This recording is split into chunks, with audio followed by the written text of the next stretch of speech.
Hello and welcome to Round Robin. I'm your host, Robin McCormick, and we're going to talk today about programs for school-age children. My guest is Allison Nelson. Welcome, Hi. Allison. Thank you. And you're the program director for a lot of our programs for little kids, medium kids, big kids. Actually, I'm the marketing person for our school-age programs, and I am the interim director for the Hampton Teen Center. You do a lot. I do. I think, now, so tell me, we've talked a little bit about what we do for little kids. If you have a school-age child, what are some things you can get them involved with, or that you can get involved with? Okay. We definitely have parenting classes for families with school-age children.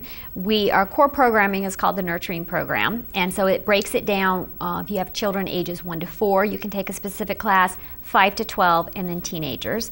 We have classes such as anger management, sibling rivalry, just, kind of those types of things that you're going to encounter with your children at some point when they're in their school age years. Now, do people wait until they have that problem and then sign up for the class, or is it something you can take kind of proactively because you know that if you have siblings, they're going to fight? I think you can do both, and we do have families that do both. Some of them think, oh, with my first child, I never had a problem. With my second one, all of a sudden, everything's different. So it kind of depends. And I think that's the great thing about like Healthy Families Partnership and youth education.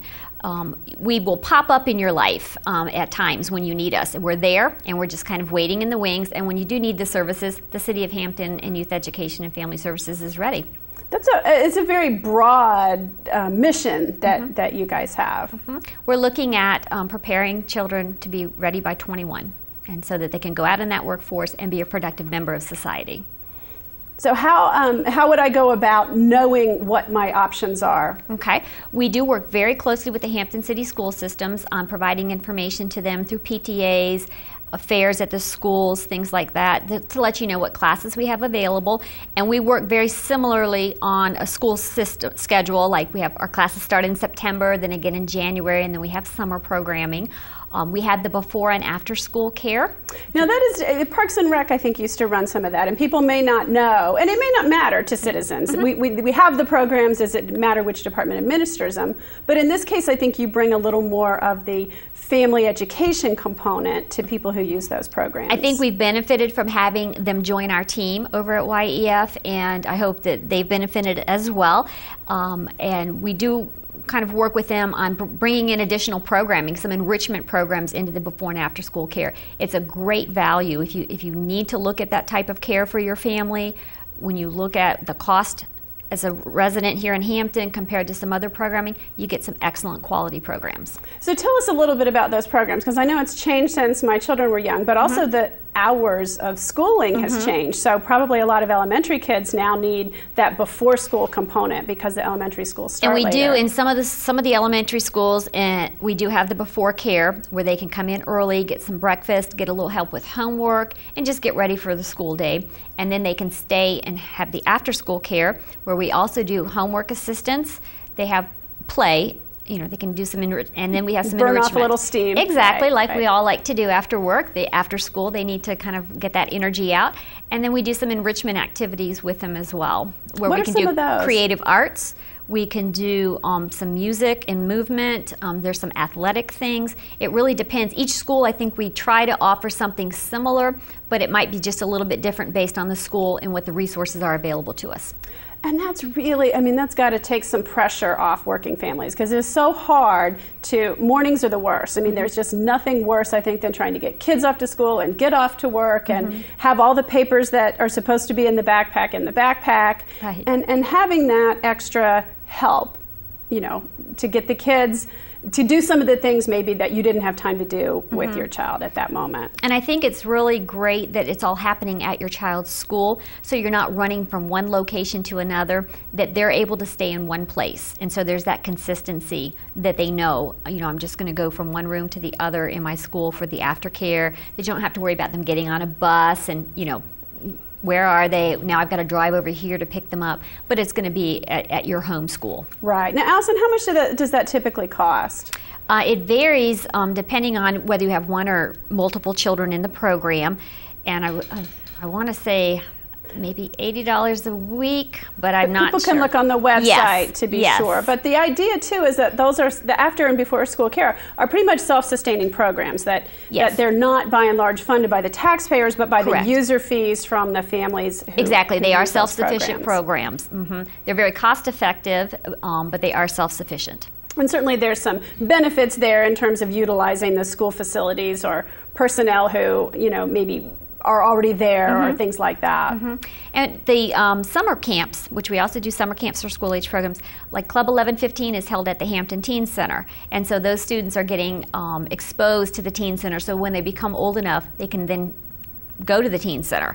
And we found a lot of cross-marketing among that group there, that they'll see us, they'll want to join the Teen Center, or we've had kids come in and want what's about the Teen Center, and we say, well, you can do Club 1115 this summer. So it's a great way to cross-market our programming. Great, that's wonderful. What else? What have I forgotten to ask you about? We have some of the very same programs that we have for our smaller children. We have the child development newsletters, but they're just grade appropriate. We do have the Mayor's Book Club for the kindergarten and first graders. And that just, I know I've talked about it with you before, but that not only do people come in and read to kids, but they get a book to take home. Exactly. It is to build their library, to make sure they are interested in reading and that it becomes a part of their life. It's our hope and goal that children will, after having received all these books and got excited about them, that perhaps they will have a lifelong love of learning and reading.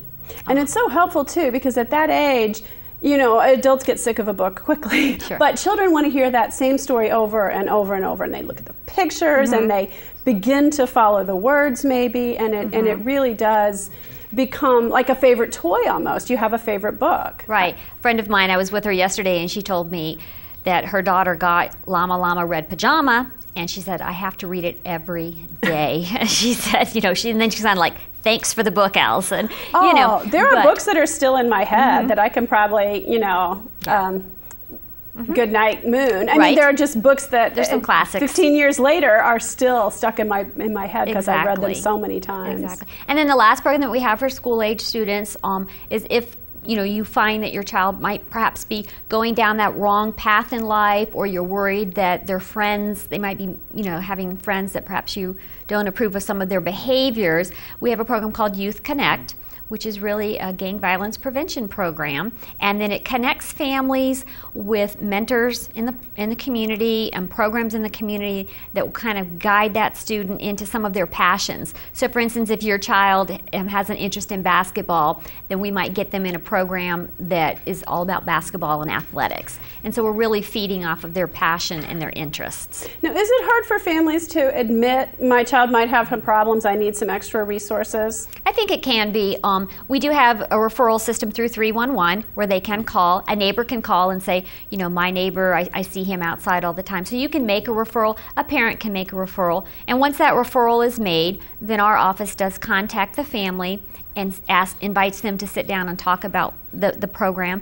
And then we do encourage them to participate. You can't force someone to participate in something, but if you present it as a benefit to the child and to the family, we hope that they will take advantage of that resource. And it may take some of the pressure, this stigma off it, just to be able to admit, I can use a little help. Sure. Everybody can from time to time. I think we all can. And at different times in our life, we need some assistance, and you just might not have all the resources here. Perhaps your spouse or your boyfriend, girlfriend is out of town and away for a long period of time, and you kind of feel alone and isolated. This is just another way to say that there's someone there that you can lean on. That's great. Okay. And people can get more information by calling either your number, which is 727-1300, or 311. 311, or they can visit our website at www.hampton.gov/YEF. And that's kind of nice too, because I think if people are nervous about reaching out or nervous about admitting maybe they need help or they aren't sure if they need help,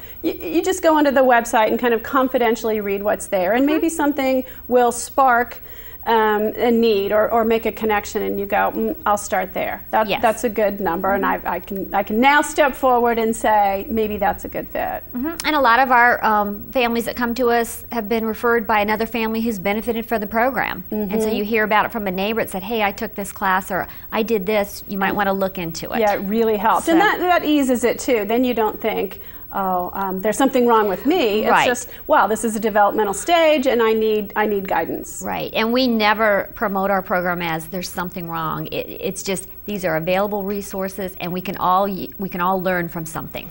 You don't come in knowing how to be a parent and really knowing how to handle those different challenges that come up. And some people may have enough resources from family and friends who've gone through that they can get that guidance that way, but some people may not. They're not from this area, or as you say, they're a single parent, or their spouse is deployed. And there are different pressures from when you were a child.